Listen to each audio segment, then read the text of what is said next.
What's going on, guys? We're live. We got the Boom Breakdown back in action. Fight Island shirt ready for these crazy fights in Abu Dhabi, Yas Island. That's going to be insane. I can't wait to see that July 15th card, I think it is, with the Holloway Volkanovski rematch. You got Usman and Burns, and then you got another title fight on there. I forget which one it is, but man, they got 3 title fights. It's going to be a crazy card. But we're here to do a Boom Breakdown on the next card coming up, which is Curtis Blaydes versus Alexander Volkov. Curtis Blaydes has been on a tear, man. I think he's been looking better than ever, especially with the striking, because, in his last fight, he had a couple of, I think he fought Dos Santos. He had, trouble with the takedowns a little bit, but then he put him away on the feet. And that was just a big statement. Like, hey, like, if I can't take you down, I'm still going to be able to take you out on the feet. So, he showed power in his striking, which most heavyweights do, but he's just a grinder, man. That guy mauls you. He gets on top. He has amazing ground and pound. He has great wrist traps and good position on the ground as well. You do not want a guy like Curtis Blaydes on top of you. And a guy like Alexander Volkov, who has so much length and height, his legs are so long, I imagine Curtis Blaydes is going to have an easier time getting inside on his legs. I think he's going to be able to take Volkov down. The thing about Volkov is he's a really experienced UFC fighter who has, good striking, and he's shown an ability to outpoint guys on the feet and kind of take a decision and steal the fight. We have seen Volkov knocked out. I believe Derek Lewis might have knocked him out like right at the buzzer at the end of the 3rd round, which was wild. But, obviously we've seen him put away. So I think with Curtis Blaydes' power and his wrestling and how he grinds, like, he's probably going to be able to at least edge out a decision here. I think, Volkov's striking is definitely going to be a little bit more well-rounded than Blaydes. Definitely try to utilize the reach and the kicks. He's a much taller fighter. But with that said, like I said earlier, like, Blaydes is going to be able to get inside, get underneath, and use the leverage to get underneath on those legs. And he's such a pressure fighter. I mean, he gets in your face, he backs you up, gets you against the cage, and he's relentless with the takedowns. Let me not forget, we got this Boomachino in action. We're fucking ready live. And you know what else we got? Pause break, a little fucking, smoke break right after the first fight. I know you guys can appreciate. Shout out to Hut Glass. They made me the beautiful slider piece. Appreciate you. Curtis Blaydes is a -400. Volkov's a +320. So if you're looking for value on this as far as betting goes, Volkov might have value on potentially getting I don't know, man. In order for Volkov to win, he's going to have to hurt Curtis Blaydes on the feet and probably TKO him or put him away. And I just don't see that happening. So realistically, betting wise, I would probably stay away from this fight unless there is a prop bet for Curtis Blaydes by decision. Then I think that would help you out as far as, betting. I would look for that bet. Curtis Blaydes by decision is highly probable because he's going to take him down and probably grind him out, ground and pound him. And Volkov's tough enough to, I think, stay in there for the majority. But yeah, guys, also, if you want to leave any questions, leave them in the comment section. I'll get to those at the end of the breakdown.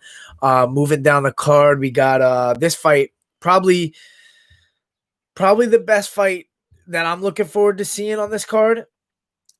Shane Burgos versus Josh Emmett. Man, what a banger this is. Shane Burgos, I've always been really impressed. I've always loved watching him fight. He's such a savage in there. He's one of those guys that just loves to fight. Like, he's raw. He's smiling in there. He's having a good time. You hit him a couple times and he's like, let's go. Let's do this. He gets fired up. I love his style. He's got crisp boxing. He's got very good reach. He's going to have length and reach advantage in this fight. But Josh Emmett's such a well-rounded guy coming out of alpha male. These are guys that know how to mix their level changes in with their overhands, their hooks, their overhand rights. They're good at takedowns and wrestling. And, they got good guillotines, good chokes. But Emmett's got that knockout power too. And so does Burgos. But I just feel like Emmett has that more devastating type of power where he throws everything into that punch. And if he catches you, he could put you away. Shane Burgos had a really good last performance against Makwan Amirkhani, I believe it was. I was at that fight. Really dominating performance there. And Burgos is a guy that utilizes boxing really well. His reach, he's good at popping you a couple of times, being right out of range, and then coming back in with a couple more straight punches. So I could see Burgos kind of staying on the outside and maybe touching up Emmett a little bit. We got flies in here, son of a bitch. And now he's on the laptop. It's all right. You gotta ignore him. You gotta be unfazed. Gotta be unfazed here. Maybe he smells the fucking purple Durango or something. It's got to be that. Anyways, I can see Shane Burgos touching Emmett out from the outside and kind of, outstriking him a little bit. But I could also see Emmett really enforcing that distance closure and getting inside and throwing big hooks and landing something big. He's very athletic. They're both big guys for 145, different body types, but big guys, strong guys. I would give the wrestling advantage to Emmett. I think if Emmett's smart, he goes in and he tries to really enforce wrestling and try to throw Shane Burgos off with some entries and some takedowns. I think that could help him a lot. I think there's a lot of value on Emmett in this fight. He's plus 15. I personally placed a bet on Emmett, although I could see Burgos pulling it off and maybe winning a decision by outstriking Emmett. I could also see Emmett either knocking Burgos out or potentially out wrestling him and winning a decision. So there's many different ways this fight could play out. But I just feel like Emmett, as the underdog here, has a big chance at winning.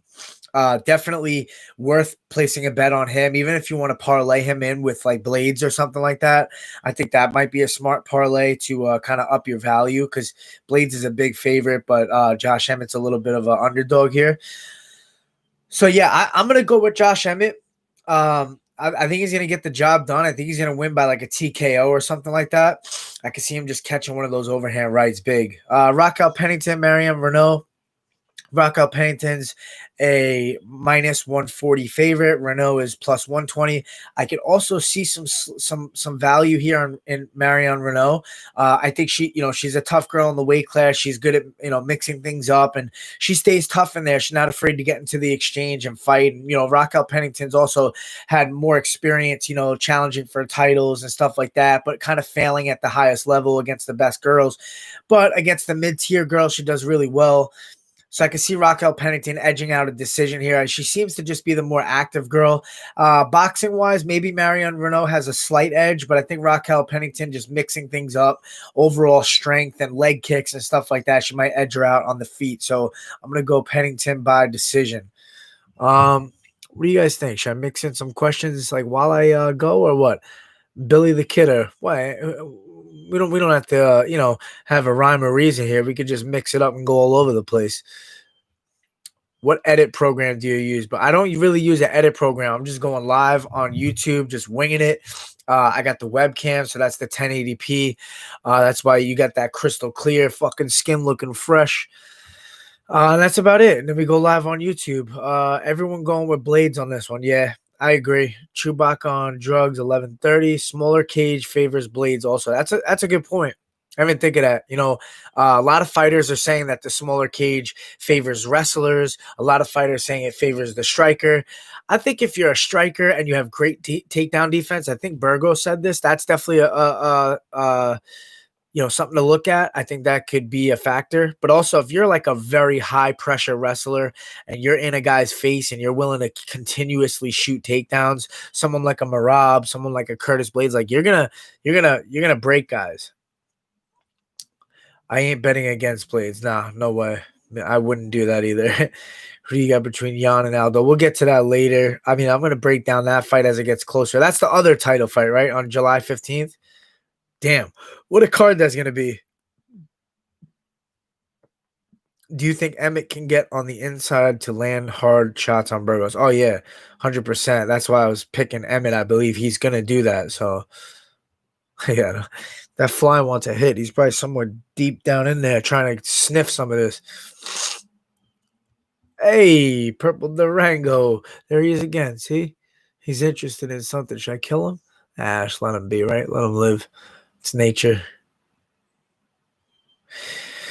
If you use the editing program, you'd be able to, and some text very easily to watermark the video to bring in more traffic to the channel. Yeah, I mean, I think you can edit it on YouTube after you finish, but that HD is clean though. See, we got Clean HD. You see the baby blues kicking? Fucking boomtastic. Or boombastic. Or boomalicious. Or fucking boomachino.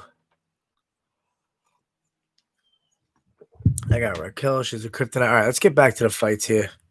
Love you guys, but I'll be back. Bilal Muhammad, Lyman Good. This is a great fight. And I think Bilal Muhammad's minus 145 favorite. Lyman Good plus 125. That sounds about right. I would agree with those lines. Bilal Muhammad, he impresses me every single time he's out there. Just one of those gritty guys that is just a fighter, a real fighter. He's very well rounded. He's really good at mixing up strikes and blinding punches with kicks. He's got great grappling. He's choked guys out. He's very powerful. He's not the biggest welterweight, but he's just a guy that's in there to fight and get after it. And I feel like he shows that every single time. He always shows up. He's never in a boring fight. And, Lyman Good, on the other hand, is definitely going to have a little bit more physical strength in there. But I think Bilal Muhammad's underestimated, because of maybe his body frame or just the way he looks. Like, people might think he's not as strong, but he's a strong guy, man. And he hits hard. And he's very technical. He keeps his hands up. He's really good with his head movement and his kicks and mixing up punches and kicks together. Not much of a wrestler. He's not a guy that's going to be level changing on you a lot, but he is a guy that can grapple once the fight hits the mat. Lyman Good probably most likely want to keep the fight standing, which I think might actually favor Bilal Muhammad. I think maybe in the clinch, Lyman Good might have an advantage here with the strength. He's a guy that might try to push you against the cage and utilize that physical strength. But I got Bilal Muhammad all day in this fight. I think he's going to win a decision, clear-cut, unanimous. I actually think there's good value on Bilal Muhammad as well. I might have placed a bet on him for minus 145. That's not bad odds to, get a quick hundo. Roosevelt Roberts, Jim Miller. Roosevelt Roberts making a quick return. Looked amazing in that last fight. Forgot the guy's name who he fights. He dresses up with the Indian face and all that, and he's a Rev Gear guy. I forget. He's a new guy, but he's from the Contender Series. But Roosevelt Roberts dominated him and kind of, outclassed him there.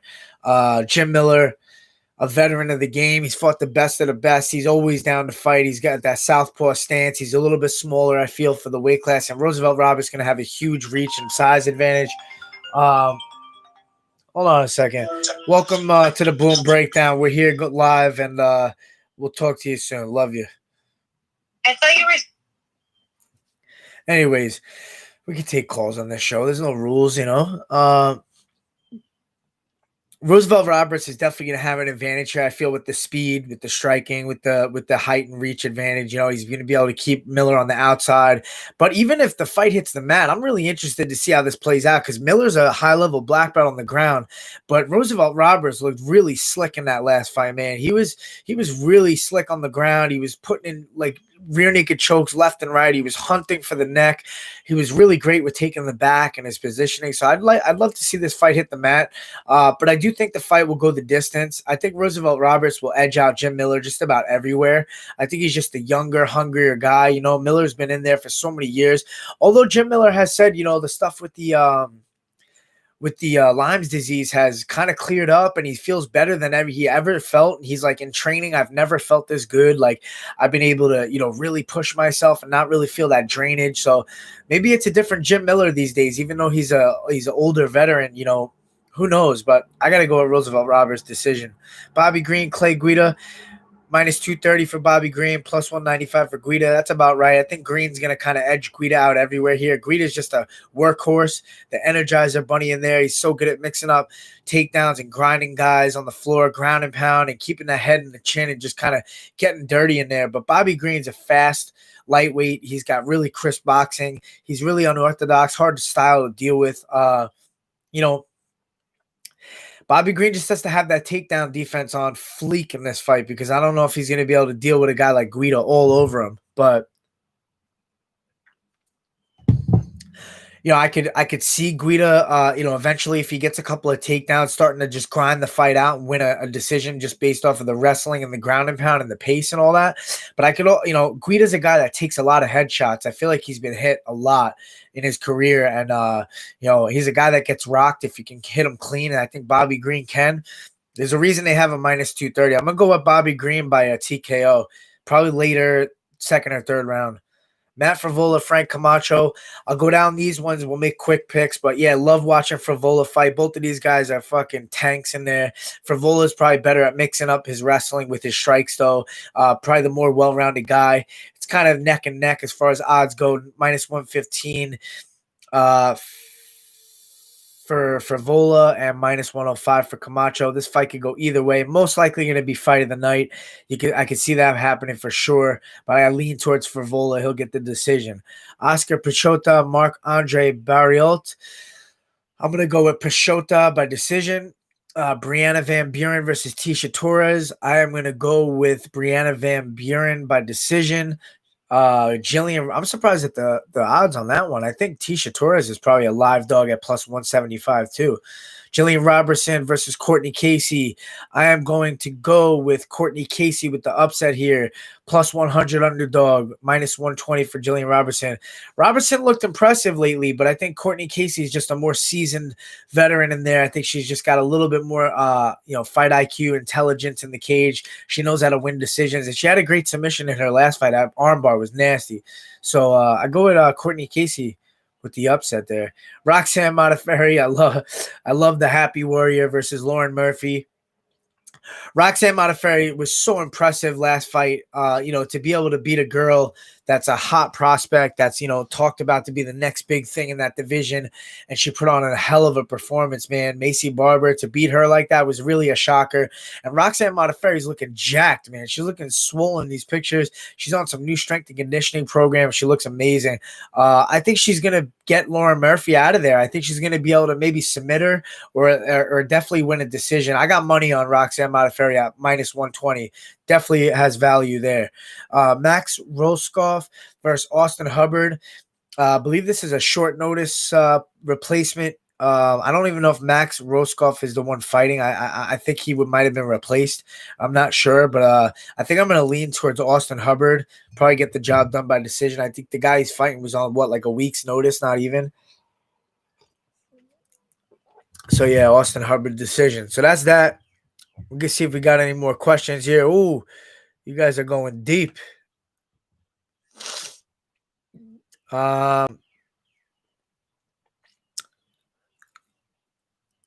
got Raquel. She's kryptonite to mid-tier bantamweight girls. Yeah, I agree. As long as her head's in the game, she's a strong, vicious girl in there. She's got great leg kicks and she's got a lot of power too. Some more music would get you on the MMA news meme channels. That watermark would do wonders, I bet. Hey, you look so beautiful to me. Can't you see? You're everything I hoped for. You're everything I need. You are so beautiful to me.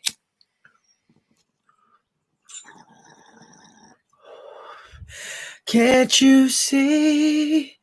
That's how we do it, baby. We serenade the bubbler. See? That's the kind of shit we need. That's the kind of entertainment they're looking for.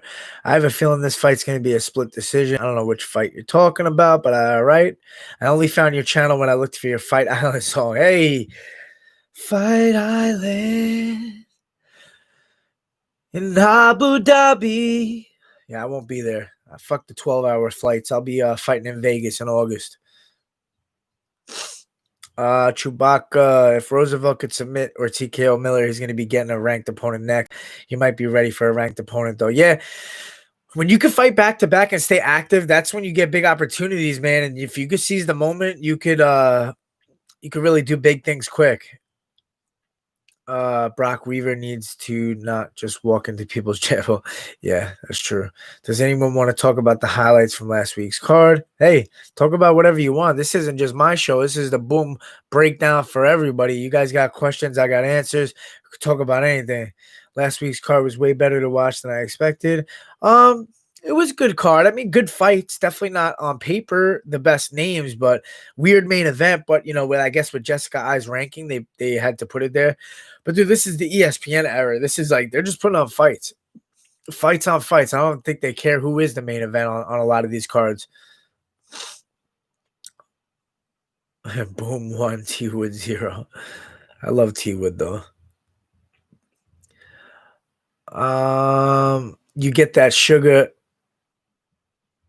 8x10 signed padded record yet? No, haven't gotten that. I don't think he's gonna be sending that shit out. I didn't hear no response either. But hey, we'll see what happens. I don't think she could beat Valentina either, but she's definitely number 2 or 3. Yeah, who can beat Valentina, man? There's like no one left for that girl.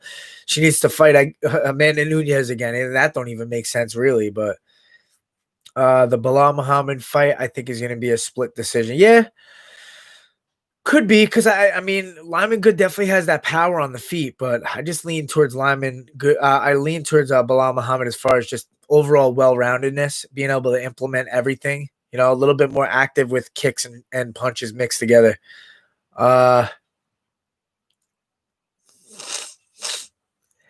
Any theory on why Moraes is being ghosted by the UFC? He's only top 5 bantamweight, not fighting recently.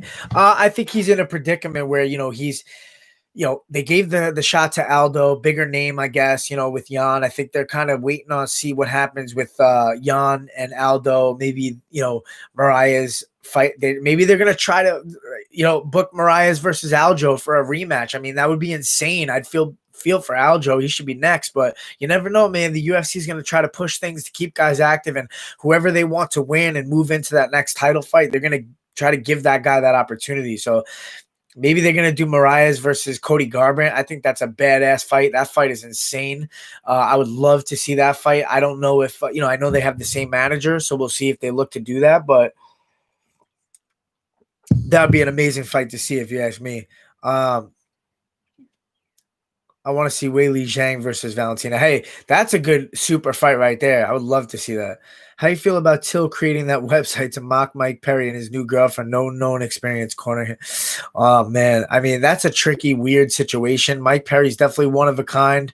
He's an interesting guy. He likes to do things his way. It is what it is, man. I've learned in this fight game. I know from the outside it might look crazy, it might look weird to everybody else, but man, whatever feels best for you is what you should do. I mean, Mike Perry could go in there, his girlfriend could be in his corner, and can go in there and slaughter Mickey Gall, and then everyone's like, oh shit, like what can I say now? Like, I mean, it's all about the outcome. If he goes in there, performs, goes in there with the right mindset, he's training really hard with whoever his partners are. Crazier shit has happened in MMA. I know it's not the typical, situation. You obviously want good coaches, but hey, if he's been preparing right and he goes in there and he just doesn't want to deal with anybody telling him advice while he's fighting, I mean, that's to each his own. I think it sounds crazier than it probably actually is in his mind.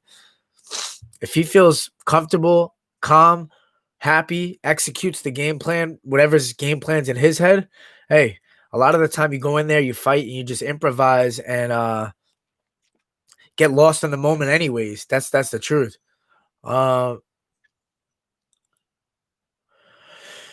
Yeah, Mariah's had a really bad loss against Henry, and they think Aldo and Jan sells better. I don't think it's right, but that's why. Yeah, I mean, well, because with Henry retiring, it kind of opened up more doors for Mariah's though, because now he could fight Aljo again. He could fight Cody Garbrandt. He could fight the winner of Jan and Aldo, which would be very, very unfortunate for Aljo. I mean, who the hell knows, man? You got to be careful because why is Mariah's not booked yet? What is the reason? What's going on? I'm sure he wants to fight. Who's he going to fight that makes sense? They have him ranked as the number 1 contender essentially, or number 2 guy. I don't know. So it's kind of weird. Maybe they give him trying to think. I think Cody Garbrandt makes a lot of sense. Who else could you give him? He's already fought a Sunsao. He's already fought Aljo. He's already fought Jimmy Rivera. Yeah, I don't really know. We'll see what they do with him. I'm interested to see who they give him next. He was supposed to fight Jan, right? But then they switched it. I would have loved to see that fight. Who you got, Burns or Usman? Well, as of right now, I got Usman. As I get closer, I'll predict the fight. I'll definitely do a boom breakdown for that card. That card's gonna be sick. I think you are actually on that Perry website. Am I really on there? That's hilarious. What the hell? Someone send me the website because Till is a fucking hilarious guy, man. He's been out there calling me Baldy Ed because I got the nicest fucking shiniest bald head in the game. Even Dana loves it. It's probably why Dana likes me because the bald. Fucking bald loves bald. Bald recognizes bald. Just like real recognizes real. So, you never know. Get that Jimmy Rivera rematch. Yeah, that's a fight I would love, man. I don't know if I'd get it right now, but you never know. He's not booked yet either. Do you have your next opponent? No, I don't. I'd like to fight. Maybe Smolka would be a good fight in August. Maybe Ricky Simon. Uh, I don't know. I just don't think I'm gonna get the O'Malley fight. But of course, you get that fight, you take it, and you try to run with that shit.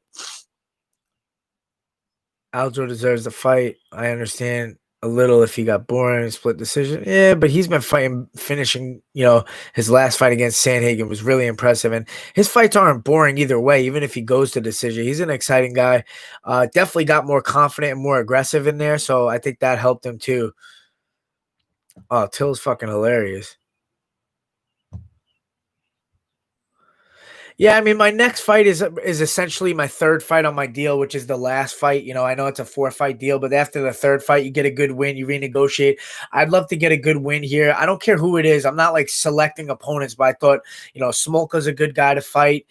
Maybe if they want to give me a top 15 again, I think I should fight whoever now, and then we'll aim for a top 15 guy next. If I win my next fight, I renegotiate. I go 3-1 so far this year. Have a great 2020, set myself up for a big fight at the end of the year, and that's the plan. But yeah, that's it for the Boom Breakdown. We'll be back for maybe I'll do a post show for this fight card. We'll go over the winners and then we'll hit a Boom Breakdown for the next one. Guys, if you give a thumbs up, it really helps out. I appreciate it. Also, if you subscribe to my channel, share the link, get more people on here. We're trying to get more subscribers, stay more active with the Boom Breakdowns. It's a lot easier when I don't have a fight coming up, but I had some really good jiu-jitsu work this morning. I do this, and then now I'm going to go for a run. So I'll see you guys next time. Boom, baby.